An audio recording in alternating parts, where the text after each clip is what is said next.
अस्सलामुअलैकुम नाजरीन, आप दुनिया के जिस कोने में भी हैं वेदाज़ मेन्यू में आपको वेलकम कहती हूँ। हस्ब मामूल हम कमेंट सेक्शन से आगाज़ करते हैं और अपने प्यारे व्यूअर्स के कमेंट्स का जवाब देंगे।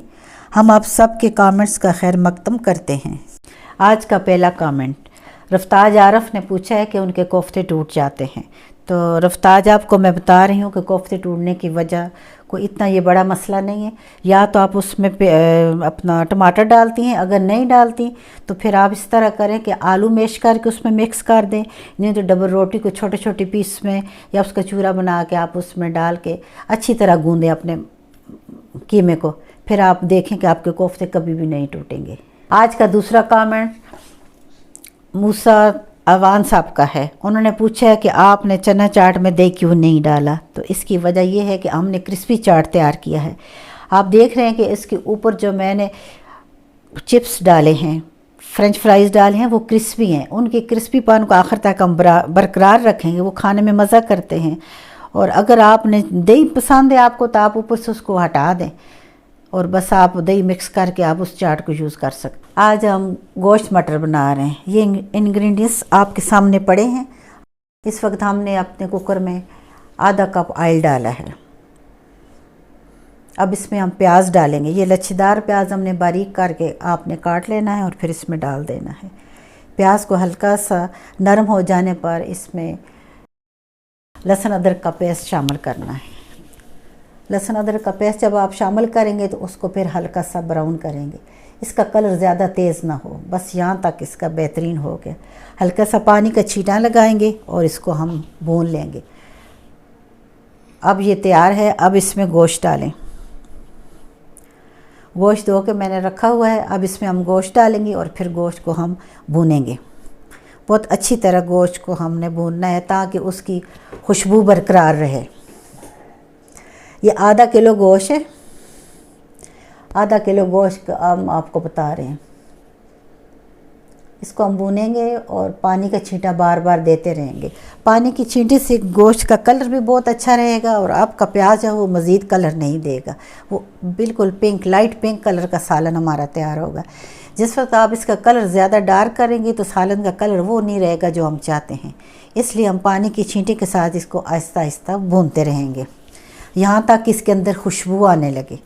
जब तक मसाला हमारा मेल्ट नहीं हो जाता उस वक्त तक हम इसको भूनेंगे। जब मसाला बिल्कुल क्रीम की तरह हो जाएगा तो फिर हम उस वक्त इसमें मसाले डालेंगे। अब ये तकरीबन तैयार होने के करीब है।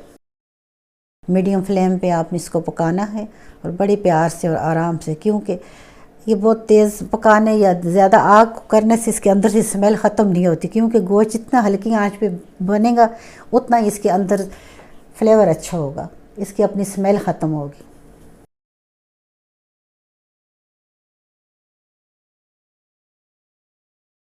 नाजरीन, इस मौका पर आपसे रिक्वेस्ट करती हूँ कि मेरे चैनल को दोस्तों में शेयर करें। अगर आपने अभी तक चैनल को सब्सक्राइब नहीं किया तो इसे सब्सक्राइब ज़रूर करें ताकि नई वीडियो आप तक पहुँच सके।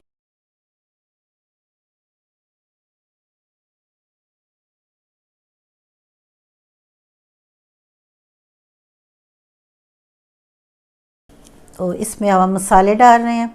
सबसे पहले मैंने इसमें हल्दी डाली है 1 टेबल स्पून, सुरख मिर्च 1 टेबल स्पून, आप तेज़ या हल्की कर सकते हैं। खड़े मसाले डालें। इसमें 3 मोटी इलायची है, 2 सब्ज़ इलायचियाँ हैं, 4 लौंगे और आधे इंच का सिनेमन के 2 मैंने इसमें टुकड़े डाल दिए हैं। बड़ी इलायची आप डालते हैं तो उससे इसका फ्लेवर अच्छा होता है। ये ज़ीरा मैंने डाला 1 चम्मच, खुश्क धनिया डाला है 1 टीस्पून, गरम मसाला 1 टीस्पून, नमक तकरीबन 1 या पौनी टीस्पून है। ये आप अपने हिसाब से डालिएगा। अब इसको बहुत अच्छी तरह भूनना है। जो मोटी इलायची है ये गोश्त में मस्ट है। जब भी आप गोश्त की बुनाई करें मोटी इलायची ज़रूर डालें। इसको काली इलायची भी कहते हैं और मोटी इलायची भी कहते हैं। नाज़रीन, इससे गोश्त में बहुत अच्छी फ्रेगनेस आती है। उसका जितना भी कच्चापन है गोश्त का, इसकी वजह से जल्दी ख़त्म हो जाता है। 4 टमाटर डाले हैं, इनकी पेस्ट है और इसमें मैंने सब्ज़ मिर्चें भी डाली हैं। सब्ज़ मिर्चें आप 3-4 डालें या कम डालें, ये आपके अपनी पसंद तक है। क्योंकि कुछ लोग ज़्यादा तेज़ मसाले खाते हैं, कुछ कम मसाले, अपनी मर्ज़ी से आप डालिएगा। मैं अपनी बता रही हूँ कि जो मैंने डालें। अब इसको बहुत अच्छी तरह भून रहे हैं, इतना भूनेंगे कि मसाला जो है बिल्कुल पेस्ट की शक्ल इख्तियार कर ले, ताकि हम इसमें पानी डालें तो ये ऊपर तैरे नहीं, वो तैरता हुआ अच्छा नहीं लगता। अब ये भुन गया। अब इसमें हमने मटर डाल दिए। मटरों को तकरीबन हम 1.5 मिनट तक भूनेंगे। ये तकरीबन हमने 1.5 पाव मटर डाले हैं, इनको हम अच्छी तरह भूनेंगे। 1.5 मिनट तक भूनेंगे। आप देख रहे हैं कि मटर डालने के बाद इसका कलर कितना खूबसूरत है। ये जो इर्द गिर्द आपको नज़र आ रहा है, इसमें बबल से बन रहे हैं, तो ये भून चुका है। अब हम इसमें 2 से 2.5 गिलास पानी डालेंगे। आप पानी भी अपनी ज़रूरत के मुताबिक डालें। नाजरीन, इस मौके पर आपसे रिक्वेस्ट करती हूँ कि मेरे चैनल को दोस्तों में शेयर करें। अगर आपने अभी तक चैनल को सब्सक्राइब नहीं किया तो इसे सब्सक्राइब ज़रूर करें, ताकि नई वीडियो आप तक पहुँच सके। और अब हम इसको कुकर लगाते हैं। तकरीबन कुकर जो है वो हम 10 मिनट तक लगाएंगे।